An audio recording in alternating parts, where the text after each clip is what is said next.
This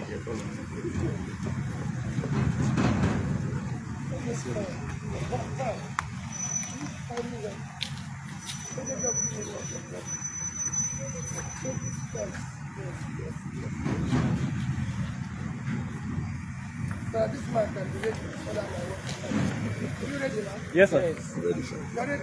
Yes, sir.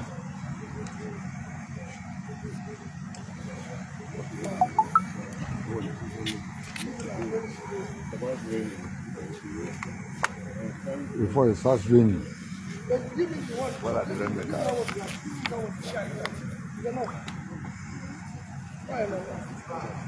Just come on, come on. Go this side. Come on.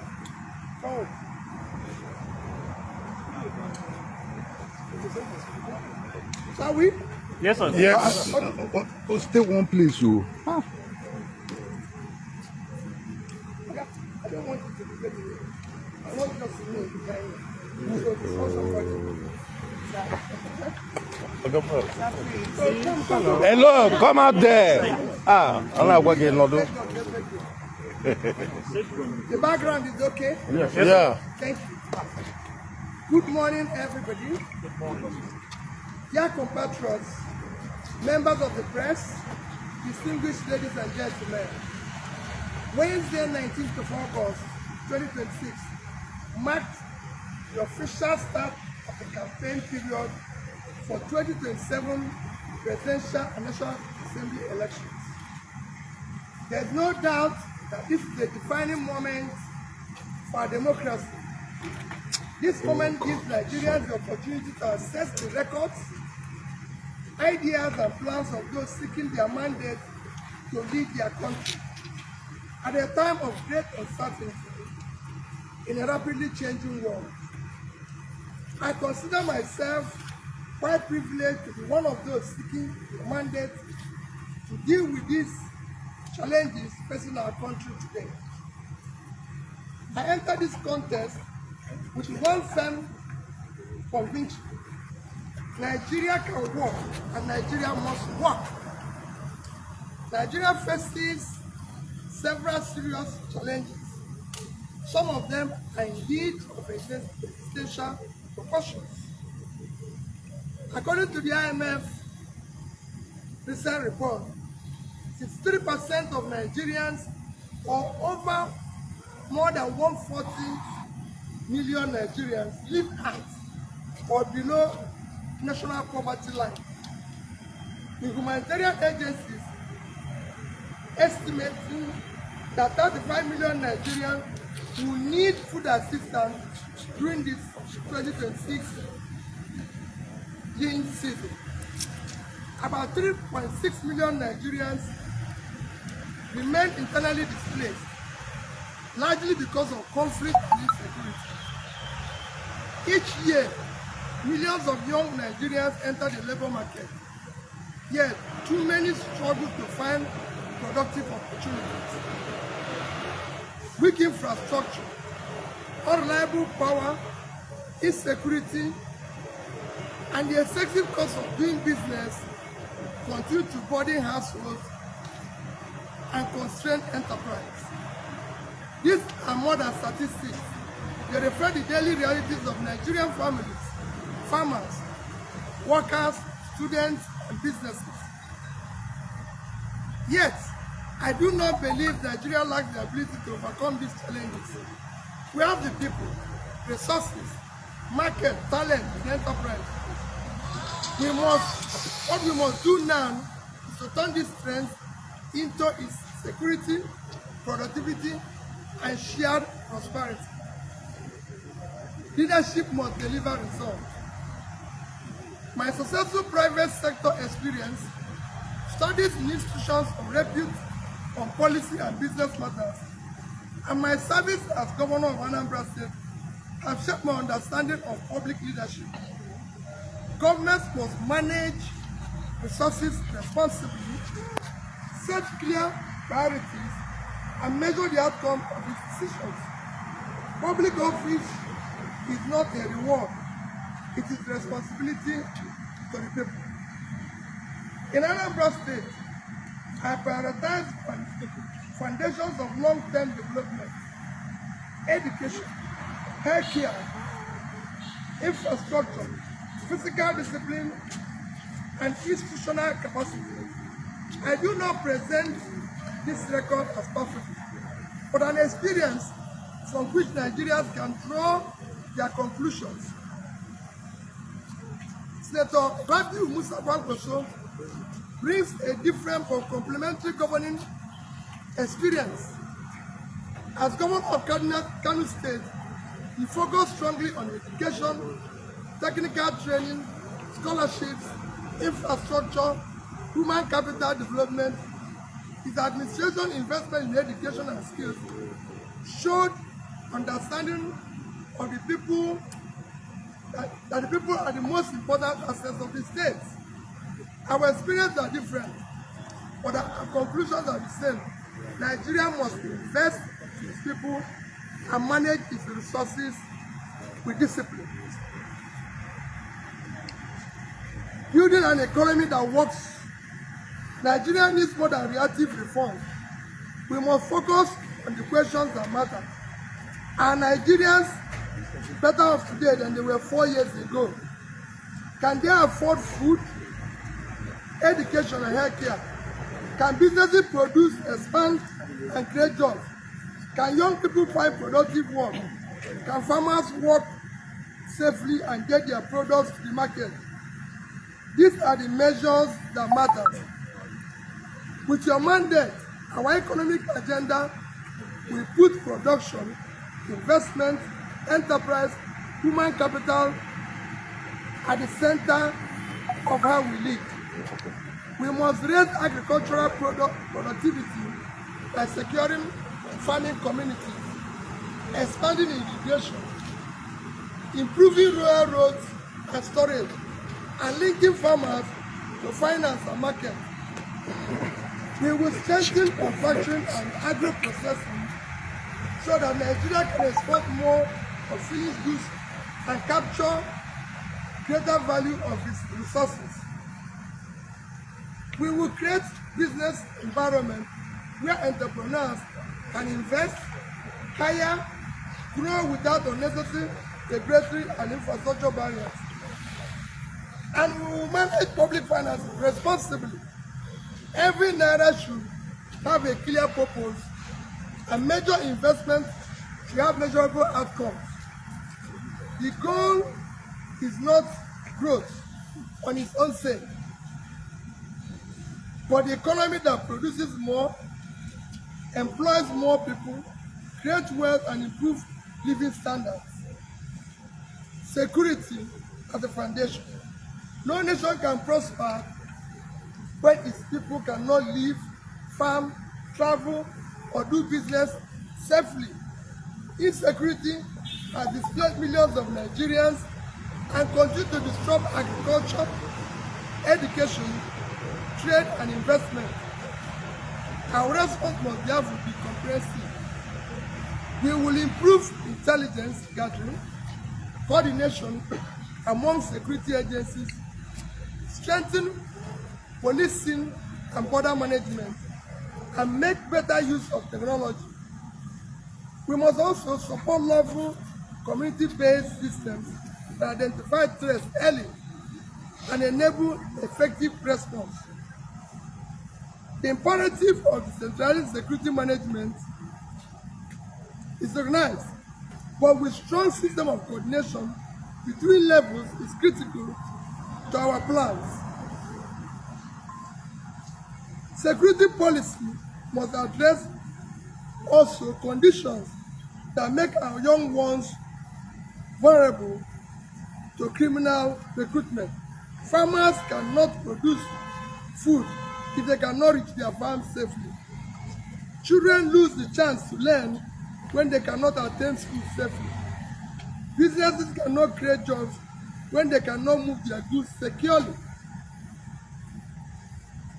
Moving the country from consumption to production.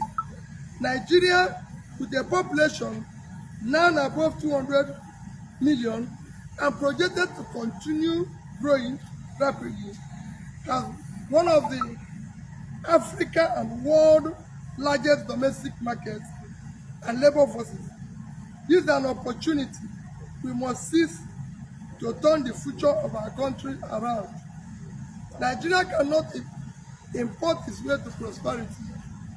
We will produce more of what we consume, process more of what we produce, and compete more effectively in the global market. We will deploy our experience in public funds management, the private sector and civil service to turn our population into productive human capital, our natural resources into value-added industry, and our domestic market into an engine for investment and enterprise. Agriculture, manufacturing, technology, construction, energy, creative industries, and services are all important roles to play. Nigeria does not lack opportunities. What it needs a system that enables its people to turn those opportunities into prosperity. Our young ones are our greatest assets. I reject the idea that Nigerian young population represents a burden. It represents an enormous opportunity, but only if we prepare the young Nigerians to participate productively in the economy. We will improve basic education, strengthen universities, and expand technical and vocational training. Nigeria needs doctors, engineers, scientists, lawyers, as well as technicians, mechanics, farmers, nurses, programmers, manufacturers, artisans, entrepreneurs. Our goal is to secure a high demographic dividend from our youth report. Health is human capital. A productive economy requires a healthy population. Yet Nigerian health indicators remain deeply concerning. According to available data, Nigerian primary health care is very poor, with infant and maternal mortality among the worst globally. We will strengthen health care, improve maternal and child health, expand access to essential medicines, and equip healthcare workers to serve effectively. Every region must become productive and prosperous. Nigerian diversity is economic strength. Each region has a distinctive asset, and national policy must unlock these assets while connecting them to one productive economy. Northwest, we will expand agriculture, livestock, irrigation, agro-processing, and manufacturing while strengthening education and security. Northeast can speed up reconstruction, restore livelihoods, expand agriculture, education, enterprise, and regional trade. North Central can strengthen food production and processing while developing its mineral resources responsibly. Southwest can build the strength of manufacturing, technology, finance, trade, and creative economy. Southeast can expand its entrepreneurial and industrial strength through better infrastructure, stronger connectivity, and greater access to investment and markets. South-South can thrive greater from value added in oil and gas while expanding in maritime, services, fisheries, agriculture, and other productive sectors, supported by strong environmental protection.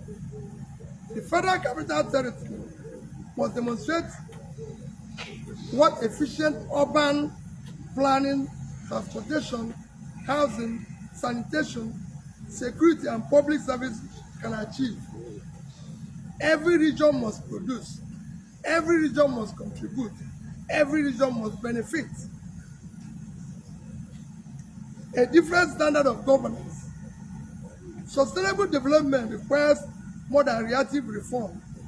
Reform is not a goal, but better lives are. The World Bank April 2026 report shows that Nigerian development update makes it clear our challenge is to turn economic reform as a centralization into an improved livelihood, stronger human capital, wider opportunities, and inclusive growth. We will pursue practical reforms that deliver lasting results, combining physical discipline with productive investment, as Senator Kwankwaso and I have demonstrated in the past. We will cut wasteful spending while protecting investment that create jobs and expand productive capacity. We will raise public revenue without stifling businesses and invest in education, healthcare, security, small business, and infrastructure, because these are the foundation for future prosperity, not cost to differ. We will also build institutions that endure beyond one single administration. This is the standard by which every government should be judged. Fellow Nigerians, the campaign period gives every citizen an opportunity to join the conversation. I urge Nigerians to examine each candidate's record and proposal, ask tough questions, and demand evidence behind every promise. We should debate ideas without hatred, compete without violence, and disagree without weakening the bonds that unite us. When Nigerians make their choice, that choice must be respected. Democracy does not end on election day. Citizens must continue to demand transparency, accountability, and results from those entrusted with the mandate to govern. Nigeria challenges are real, but so are the opportunities.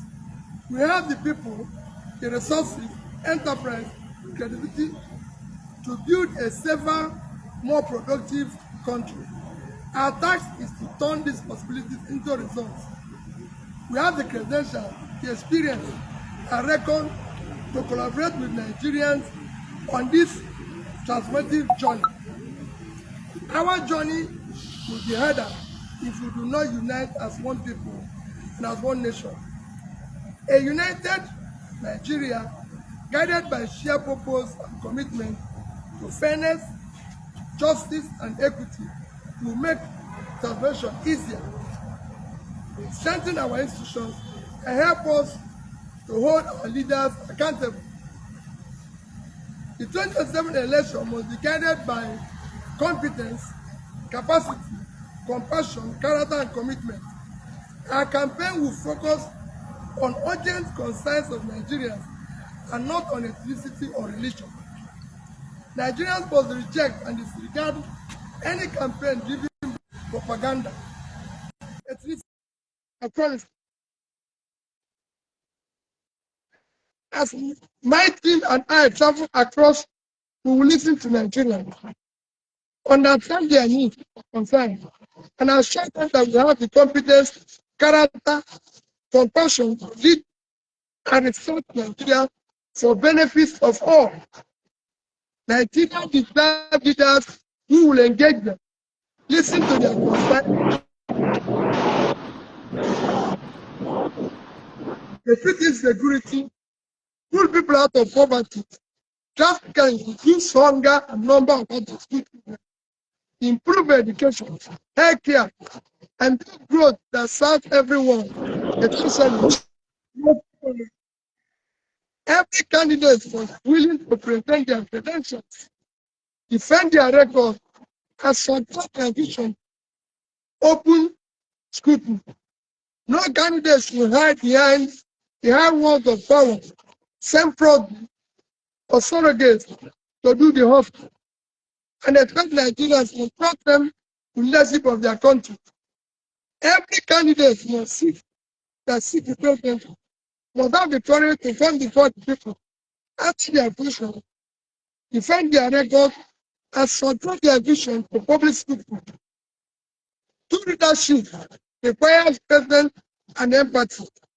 No one can lead from the front without standing with the communities across Nigeria devastated by banditry, criminality, terrorism, or fraud. You cannot truly hit the people you are willing to listen to, and understand. Today, I make a clear commitment that I, Dr. Rabi Kwankwaso, will take our message to Nigeria. We will listen to them, understand their concerns, and engage them openly. We will not delegate it to profit. We will answer the question, defend our record account, and present our plan to Nigeria. Any presidential candidate that like to resort to travel across the country, meet the people, and respond to my question, lacks the capacity to govern it. I commit to commencing the journey of resetting Nigeria by uniting, securing on the path of economic and inclusive growth, and moving our country from consumption to production. A new Nigeria is possible. God Almighty bless the Federal Republic of Nigeria. Thank you. The incoming. The incoming. The incoming. Gentlemen, I believe the speech is comprehensive enough, so it's not entertaining any questions. Thank you.